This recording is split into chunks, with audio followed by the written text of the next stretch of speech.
welcome to my end of term presentation.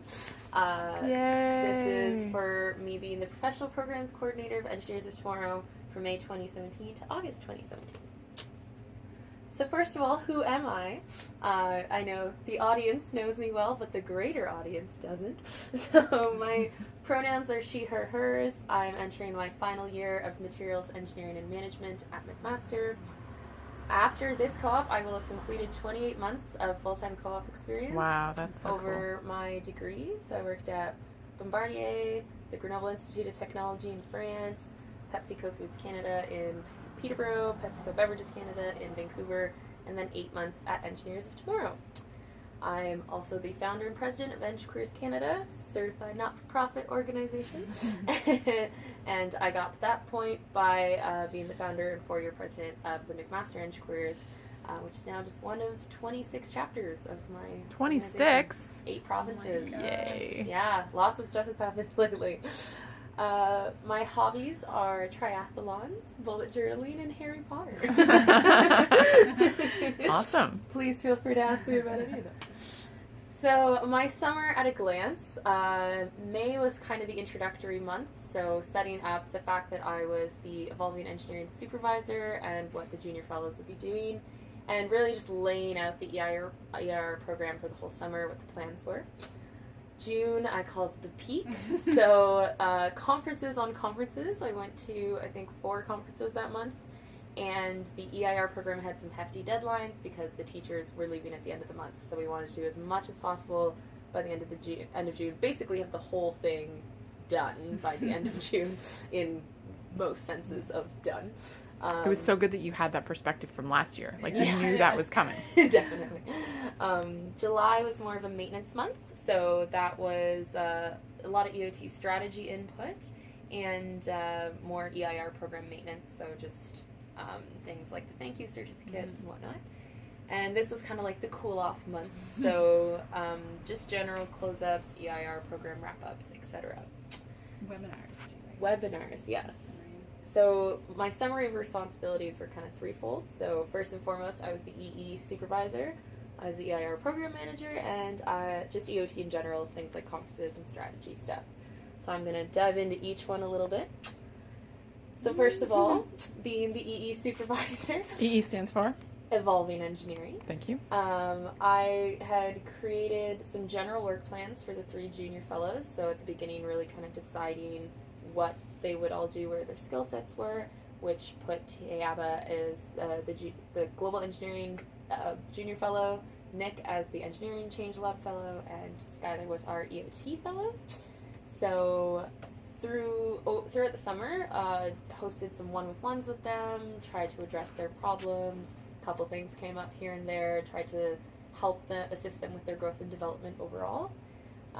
Definitely worked closest with Skylar though, and was very happy to see some really, really significant growth from her on her end, from the beginning to the end, in terms of like confidence, and like she was so competent at like everything she did, and it was really awesome to watch her flourish. And yeah, I like never went more than a few hours without talking to her, so we were very connected for the whole summer.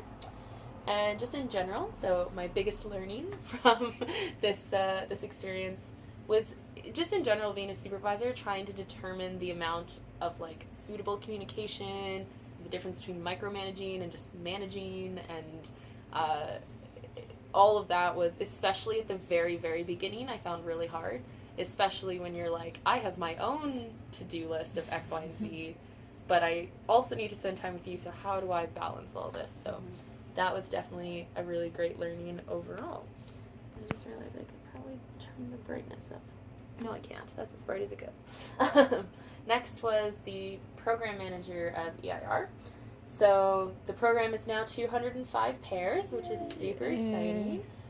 We hosted 4 webinars and did 400 mailouts between the thank you certificates and the welcome back packages. Skylar had created and co-led each of the webinars, which was really awesome. And I had personally given the most input into the diverse inclusive messaging webinar, which was obviously close to my heart. I created the EIR SOP over 2 summers. So if you'll remember, there was no SOP before, so I'm pretty proud of that. I think it'll be really good for program sustainability. Managed all the financials, so the reimbursements for PBSCs and the materials expenses, and it's kind of something that's like always going on. So that was bought a lot of stamps, so many stamps, and created the PEO EIR committee starter kit package, which is really exciting. And I have high hopes that if nothing else as a base prototype, it'll be used by you folks. So that was really exciting. So overall, biggest learning was that managing an Ontario-wide program, not easy. There's a lot of moving parts and so much to consider, and given our situation as being like the service provider, there's just like a lot going on with that. But ultimately, like I felt like some really solid impact was happening in the greater children community, and that there are a lot of passionate EIRs, and from an organization perspective, that like time management and planning were really, really critical for making things successful.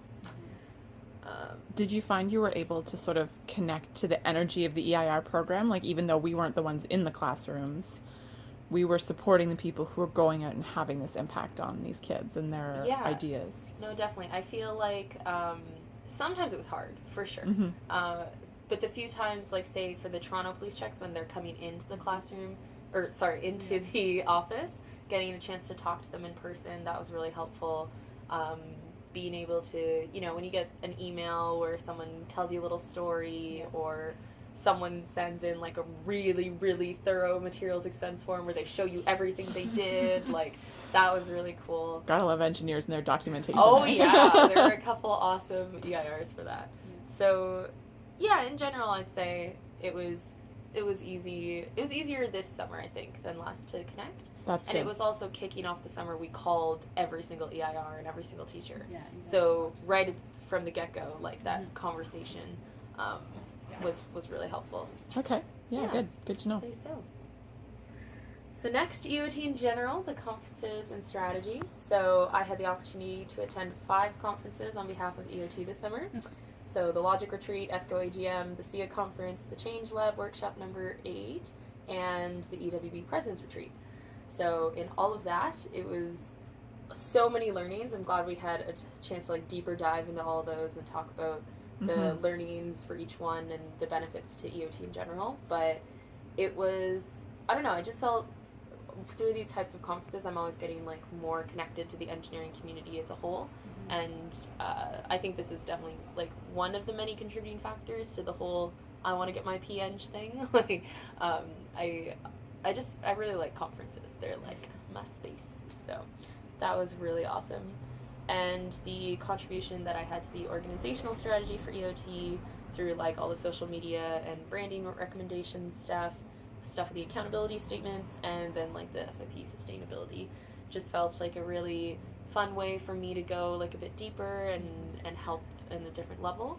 And it was very interesting, and I learned a lot for sure, and it was nice to kind of talk on that level about stuff and very big picture kind of focus, which I really enjoyed. I feel like I didn't really see that coming, but when it happened, I was so glad that it did, because I think having you think through the value add to EOT as you were coming out of a conference, and that presentation that you gave us where you rated each conference on these different criteria, like that was brilliant. And so I think having you kind of tune into EOT and what's valuable to us and how we can move forward with that, that was really valuable. And you didn't, I don't think we were expecting you to do that, but the fact that you did, I think was fantastic. It was really useful, and I think something we can build on. It's already on my list. It's in Asana for me. Turn this into a template. Turn this presentation into a template. Nice. Awesome. Well, I think it was good. It's good reflection on like the participants' part, but especially from like a funding perspective, even if you're going to pay for this, like what is the ROI for you? Yeah. And I think something that's not on your list there is like the us learning from you, even like giving you the opportunity to present to us about all the work you're doing with EngiQueers and have all that kind of discussion was really, I think, valuable both for all of us. Yeah, no, that was definitely a highlight of the summer for sure, was that especially with how much was happening with EQ over the summer, being able to kind of loop you in as stuff was going on was really exciting. So my learning from this, I said that I really gain energy from conferences, but that I definitely need to get a better understanding of my line between work-life balance and like sanity, because when I really like doing things, I'm willing to push myself way too far, and I need to kind of find what my personal cap is. But especially like I don't think of NG Queers as work usually. So I'll like work all day and then at night work on NG Queers and then like repeat, and it's like, am I ever really taking a break? Like, no. So that's something I have to work on, especially for the coming year. And I was glad to see you step back from the Q&A, like in the way that you did, knowing it was for your sanity. Like, I was glad to see like that. I could have physically gone there, but I would have not, wouldn't have been No, and I think that's exactly what we had in mind when we wrote that part of the accountability statements of like, you're responsible for taking care of yourself. 100%. Like, we can't tell you what your capacity is, because especially like you get on a roll and you get the passion gets going and you can, rattle something off so easily. Like, look at Becky with the website. Like, she just went ahead and did it, right? But it was within her boundaries and her capacity to give. Yeah. And I think that's something I totally hear you on, like, where is that line? How do we know until we've crossed it and kind of burn ourselves out a little? Like, I think it's just a constant dialogue with ourselves we need to stay on top of. Well, just in general, I feel like the month of June, there's a reason I called it like the peak. It was probably getting to the point of too much, for sure. Like, there was, it was just like never ending and a little chaotic, but I think sometimes to be in balance in the long term means to be out of balance in the short term. I think that's not necessarily a bad thing when it happens, as long as it's something you can correct for over time. So it seems like the 4 months, interesting how you had that pattern, right, of like, it was like June, maybe August balanced it out, hopefully. Yes. Right? And hopefully. that's always, I think, what we're aiming for within EOT, that we're all like, okay, like last month really kicked my butt, so this month I need to kind of minimize a little on the extra stuff and just deliver what needs to get done, and then ramp up again a little later. Yeah. Definitely. So that's a skill, I think, for all of us. Mm-hmm. Awesome. Yeah, no, I think, like, even the driving lessons and stuff I did, like, I tried to find a way you just fit that in. just squish that in somewhere. Well, and that, I mean, to me, that's kind of, it's kind of like a champagne problem, because we love our work so much, right? Yeah. Like, if we didn't, then this would not be an issue, right? Like, it's the flip side of doing something you're really passionate about. Yeah, so, for sure. Yeah. Nice.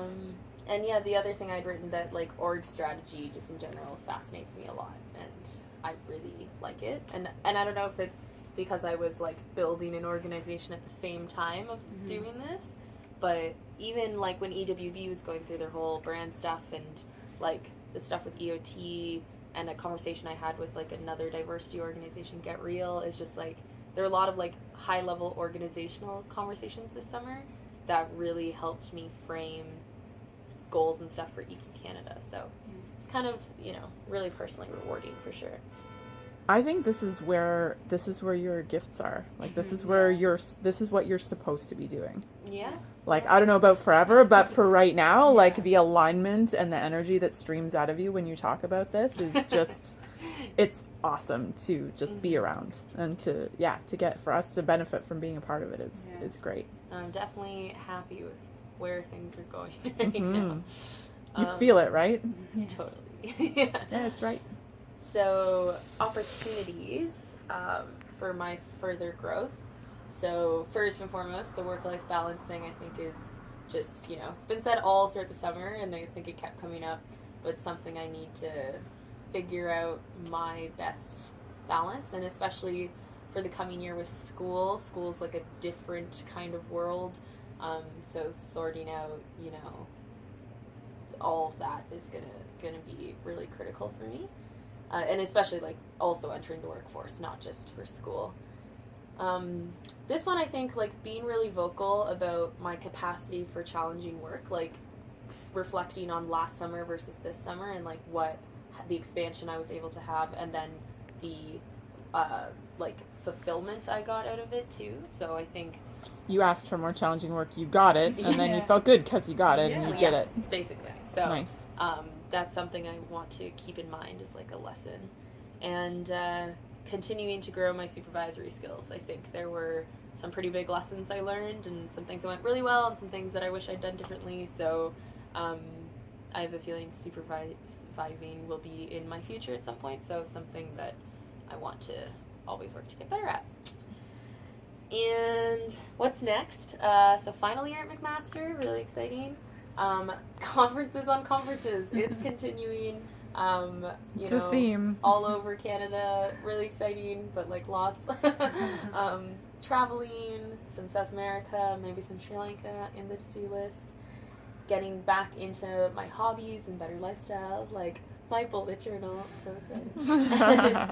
And, eating well and exercising consistently, and pursuing a PN license is definitely what's next for me. Can you tell us a little bit about that decision and like how that became clear over the course of the summer? Sure. So it was a mix of a few things. I think when I worked at Pepsi, I was doing more of like a more business oriented kind of role. I was an operations intern, and there was like this one technical thing I had, like a really big technical thing about like air compressor efficiencies, and I loved it. It was like in Excel, and there was mapping and calculations and whatnot, and I think a few people like recognized how excited I got about all that.